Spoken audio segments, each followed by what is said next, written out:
So I wanted to come in here and basically talk about the state of boxing at the minute.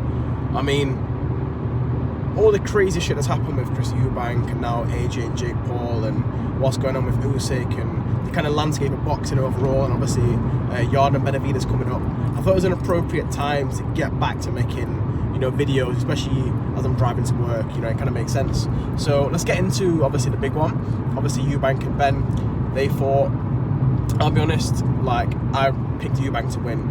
I literally sent a message to my dad before the fight saying Eubank between 8 and 11. I genuinely thought from the first fight, having seen Conor Ben like kind of on his last legs in that last round and being very close and not being knocked out, I thought if Eubank Jr. can replicate his boxing skills he did from the first fight and polish them and come with a better game plan, that he'd genuinely be able to go in there and box Conor Ben's head off until a stoppage. But I was gravely mistaken.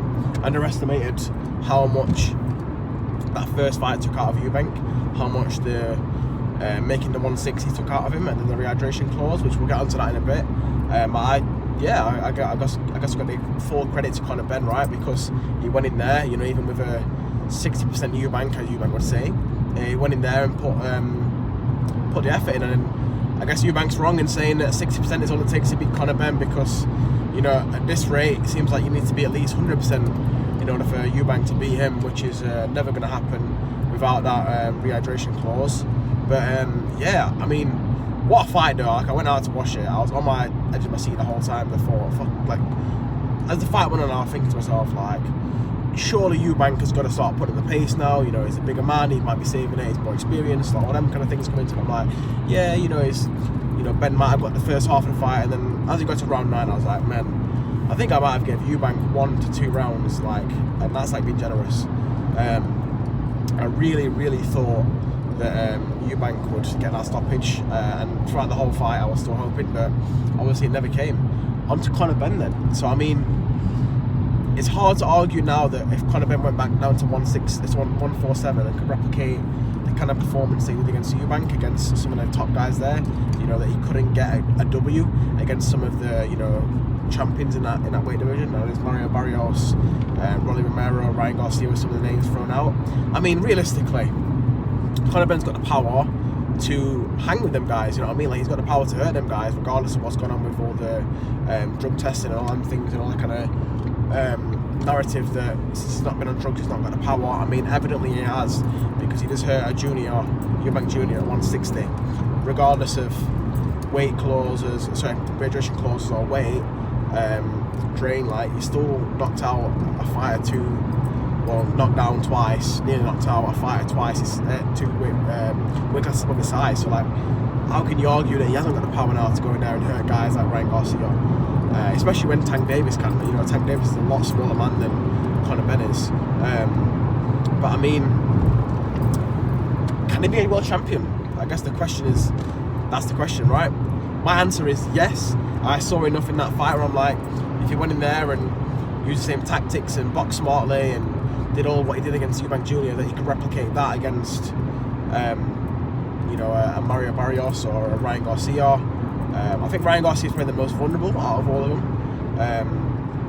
But I mean, at the same time, Ryan Garcia's got them fast hands, which Ben is probably not used to, because he used to be the faster man. But even still, you could argue that if Ben landed the same punches on Eubank, they'd really hurt Ryan Garcia. So, so did John T. Davis, really. But yeah, I mean, the fight itself, the event, the narrative, the moments of Chris Eubank Sr. and Nigel Ben, or the build-up, it was like something out of Rocky. It's something that can't be written, let's be honest. How many moments are we going to get in boxing like that again now? Probably never. Probably not for a long time if we do. That kind of father and son duality that they had. I mean, that press conference or weigh-in photo or video of Eubank Sr. so next to Eubank Jr. and then Conor Ben next to Nigel Ben and then facing off, like, that's a photo that's going to be etched in boxing history forever now. And it was amazing to see. I'm glad to have witnessed that and lived through it. But yeah, let's get on to. I'm going to talk about AJ and Jake Paul next. I've got some very strong opinions on this fight. Now, bearing in mind, I'm a massive AJ fan. I have been from the start. Like, you know, I've always supported AJ, regardless of wins, losses, etc. I've always, like, he's my favourite boxer, and he's a role model, to be honest. But it's a dark day to be an AJ fan, I guess, because it's just like, how has it got to this point? You know what I mean? Like, I know he's probably getting paid a shit ton of money, and he's probably rationalising it in his head about, you know, the challenge itself that's in front of him, which is not very grave. But we went from, you know, Usyk and Fury and Dubois to Jake Paul. Like, what kind of madness is this that's going on? And let's talk about some pros, right? For AJ, you know, he's going in there to fight someone who's not a killer. He's not a Dubois. He's not a Wardley. He's not a Parker. He's not someone who's going to go in there and, you know, maybe take his head off. But the different challenges, right? Because if AJ isn't going there and spark him out, you know, the boxing world will be talking about AJ the same way they always have done. Of, he's not this, he's not that, he ain't got this, he ain't got that. And to be honest, like, it's a lose-lose for AJ when you think about it, because, you know, you're going in there against Jake Paul. I mean, the only thing is, if he sparks Jake Paul, you know, a lot of people are going to love him, and he's going to get that exposure. The prize pool was apparently 92 million each, is what I've heard. Now, I don't know if that's true or not, but that's what the kind of estimation, or one of the things I've seen on I think Anna Oladipo or someone's channel, was that, you know, 92 million each was the prize pool, which, you know, 92 million to go in there and fight someone half your size and, you know, beat them to a fucking pulp, and, you know, doesn't really pose much challenge to you. I mean, why not? I mean, as much as I'm an AJ fan and I hate to see it, I'd rather see him in there with a Dubois and get that W back, and then with Fury next year. But if you're going to get paid 90 mil, you might as well do. I don't know what AJ's net worth is. I think it's got to be in the 170 to 250 million range now, with the amount of fights he's had, the amount of money he's made. But what's another 92 mil going to do, right? It's not going to hurt, especially when you're probably not going to get hurt. But let's just take it back, right? Fair enough to Jake Paul. I give him credit. He's crazy, and, you know, I'm not going to fall for the rage bait shit that he's been posting. But, you know, he's borderline delusional to think that he's not going to get hurt doing this. I'm going to say this as plainly as possible. I sent a voice note to my dad. I might even put it in the video, because when you look at fighters like Nigel Benn, like Chris Eubank, and what they have done to other men in the ring. You know, Nigel Benn had an amazing fight with Gerald McLennan, came back in that fight after getting knocked down and battered, to then stop Gerald McLennan and basically render him like a vegetable for the rest of his life. You know, Chris Eubank Jr., I don't know if he killed him or if he did the same thing to him, but, you know, he landed one big right hand and knocked the guy out. That was it. That's all she wrote. And then, you know, either the guy died or he is in the same state that Gerald McLennan is in. Do you know what AJ does to other men? Do you know how destructive and how powerful Anthony Joshua is, and like what he is capable of doing to another human, like physically and violently? I really think people, the hate on AJ is one word, and I'm saying this as an AJ fan, but also as a boxing like lover. The hate on AJ is just ridiculous, especially when, as a boxing, like, what's the word, leader, or, you know, not pioneer, but like someone who's carried boxing on his back for so many years, and he's never been a manipulator or a liar like someone like Fury has. You know, the disrespect on AJ's name in general is just ridiculous, and I think people forgetting this man is one of the baddest men on the planet, regardless of fucking sports. You know what I mean? Like, there isn't a discipline or a sport or a field that AJ couldn't go in and be a top athlete in.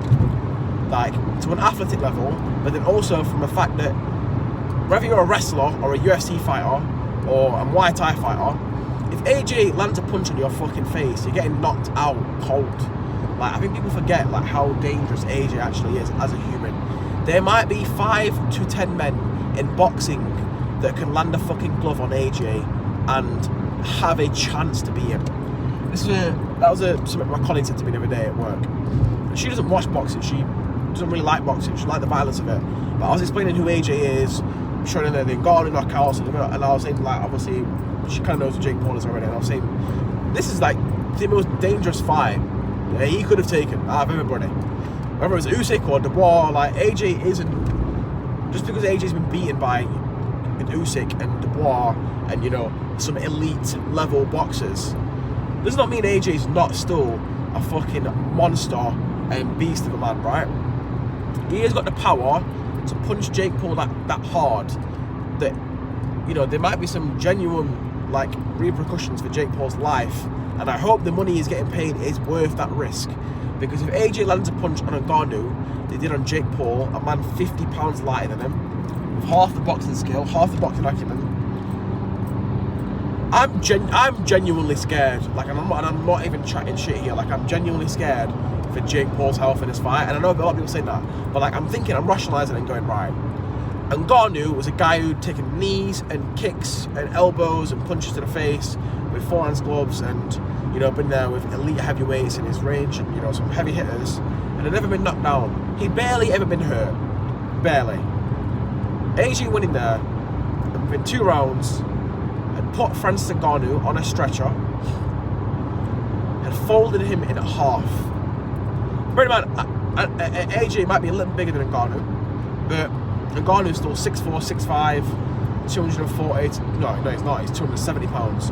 A fucking pure muscle. Not fat like Tyson Fury. Pure muscle.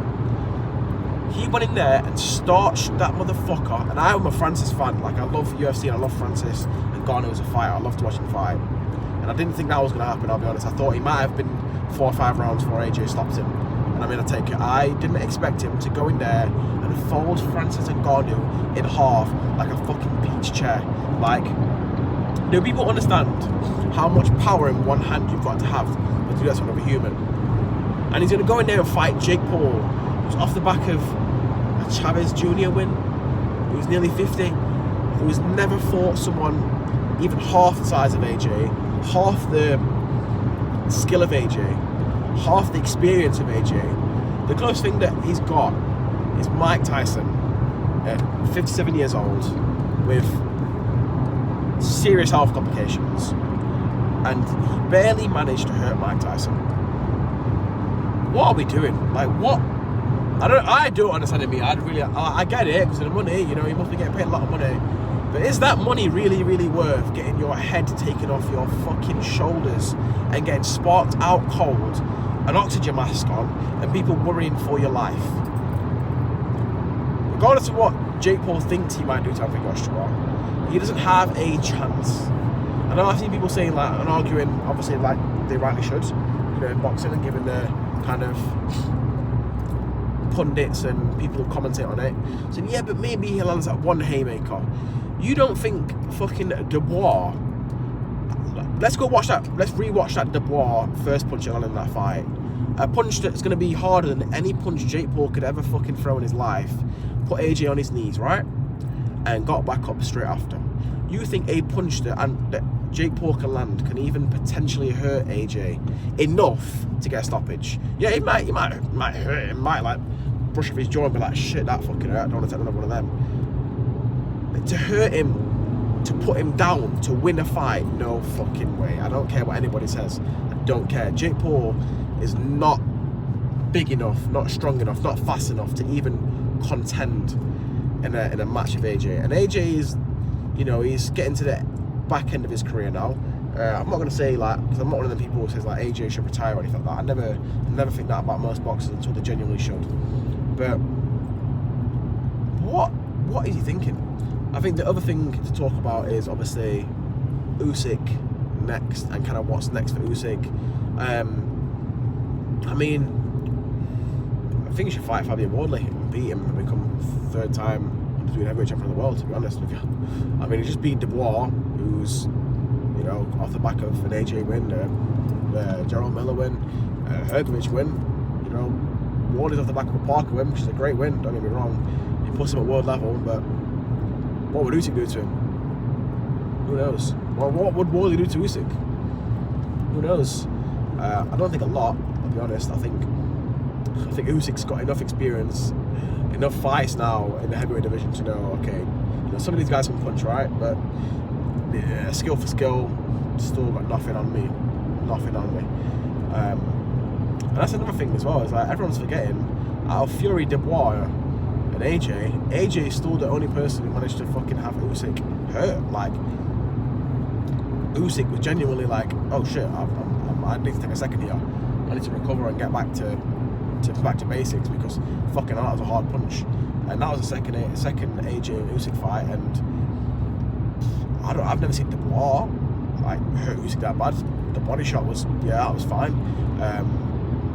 Did he hurt him? Did he jump on him then and take advantage of it, regardless of what happened with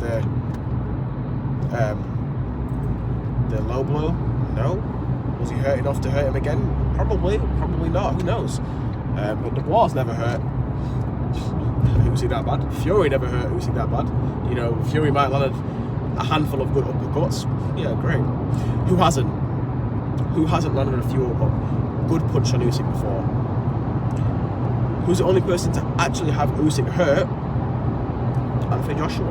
Like I said again, AJ, regardless of what you think about him, he is still the biggest, fastest, strongest guy in the division. Regardless of everything else going on in his career, if that man punches you square in the face, you're getting knocked the fuck out. But anyway, back to Usyk. Yeah, I think Usyk should beat Wardy, man. Let's be three-time undisputed. That'll put him arguably above Muhammad Ali in terms of accolades. What more would he have to achieve after that? I don't know. Maybe. I don't think he should take any more fights after that. I think that should be the one and done. 3-time undisputed in heavyweight, 1 time in cruiserweight. That'd be it. What more do you need after that? You know, he's getting older. He still can beat Wardley convincingly, but that's it. Like, I think after that, maybe just hang up the gloves, man. But yeah, I want to talk about Benavidez and Yarde, because that is a mad fight. That's going to be blood spilled, I'll be honest. I think Yarde has a chance. I genuinely think Yarde has a chance of beating Benavidez. Like, people are writing them off and saying, I'm like, Yarde punches fucking hard. Like, if Yarde can put punches together on Benavidez, like, you don't know what's going to happen. And Yarde's at 175 all his career. You know, Benavidez is just coming up at 168. He's a beast at 168. Still, when you take punches off Beterbiev, and you're taking punches off Benavidez, Benavidez punches hard, but he doesn't punch as hard as Beterbiev, as I said. Let's be honest. And look what Yarde did against Beterbiev. Had Yarde had a bit more skill, was a bit fitter, had a, I can't even say experience, because he's had championship experience. You know, no one can tell me that Beterbiev fight wasn't winnable for Yarde if someone was just being crazy on the roads. Someone can tell me that Yarde couldn't have beat Benavidez if he put the pressure on, if he would have kept putting punches together and hurting Beterbiev. Like, I don't see a world where that couldn't have happened. You know what I mean? Like, obviously he did. He still lost, but I don't see a world where Yarde still couldn't beat Beterbiev. You know what I mean? I don't see a world where you can't beat Boazzi, but it's just, there's something about Yarde where that last little bit, the last 20-30%, he just can't, he hasn't got it.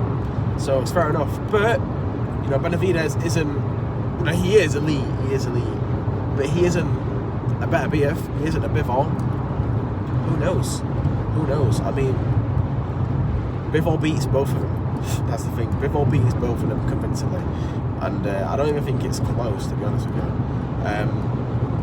But yeah, boxing's in a great place in a minute, I'll be honest. I'm really, really excited for what's coming up, and with the fights that might happen next year,